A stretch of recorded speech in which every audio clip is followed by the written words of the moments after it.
നമസ്കാരം. തിരുവനന്തപുരം ഹസ്രത്ത് നിസാമുദ്ദീൻ രാജധാനി എക്സ്പ്രസിന്റെ തീപിടുത്തത്തിൽ റെയിൽവേ അന്വേഷണം തുടങ്ങി. ട്രെയിനിന്റെ AC കോച്ചിൽ ഇന്ന് പുലർച്ചെ 5:15 ഡൽഹിക്ക് ഒരു 600 കിലോമീറ്റർ മുൻപേ തീപിടുത്തമുണ്ടായത്. വെസ്റ്റ് സെൻട്രൽ റെയിൽവേ സോണിലെ ലൂണി റിച്ച, വിക്രംഗഡ് സ്റ്റേഷനുകൾക്കിടയിലാണ് ഓടിക്കൊണ്ടിരിക്കെ AC കോച്ചുകളിൽ തീ പടർന്നത്. അപകടത്തിൽപ്പെട്ട കോച്ചിലെ എല്ലാ യാത്രക്കാരെയും സുരക്ഷിതമായി പുറത്തേക്ക് ഇറക്കിയിട്ടുണ്ട്. തീപിടുത്തം കണ്ടെത്തിയ കോച്ചിൽ 68 യാത്രക്കാർ ഉണ്ടായിരുന്നു. കമ്പാർട്ട്മെന്റിൽ നിന്ന് പുകയും തീയും ഉയരുന്നത് ശ്രദ്ധയിൽപ്പെട്ടതിനെ തുടർന്ന് ട്രെയിൻ ഗാർഡ് ലോക്കോ പൈലറ്റിനെ വിവരമറിയിക്കുകയായിരുന്നു. തുടർന്ന് ട്രെയിൻ നിർത്തി അടിയന്തര ഒഴിപ്പിക്കൽ നടപടിക്രമങ്ങൾ ആരംഭിച്ചു. യാത്രക്കാർക്കോ റെയിൽവേ ജീവനക്കാർക്കോ പരിക്കോ ആളപായമോ ഉള്ളതായി റിപ്പോർട്ടില്ല.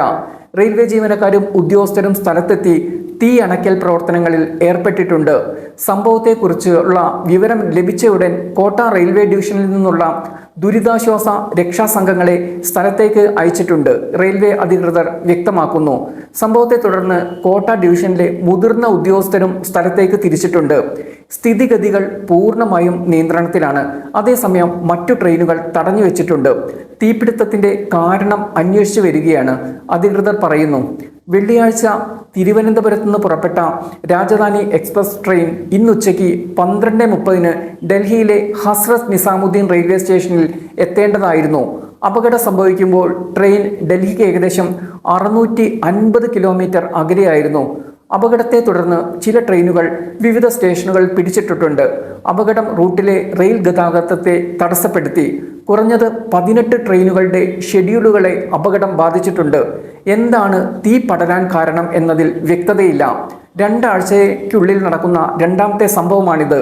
മെയ് 15 വെള്ളിയാഴ്ച വൈകുന്നേരം നമ്പള്ളി റെയിൽവേ സ്റ്റേഷനിൽ വെച്ച് ഹൈദരാബാദ് ജയ്പൂർ സ്പെഷ്യൽ എക്സ്പ്രസിന്റെ 2 എയർ കണ്ടീഷൻ കോച്ചുകളിൽ തീപിടുത്തമുണ്ടായിരുന്നു.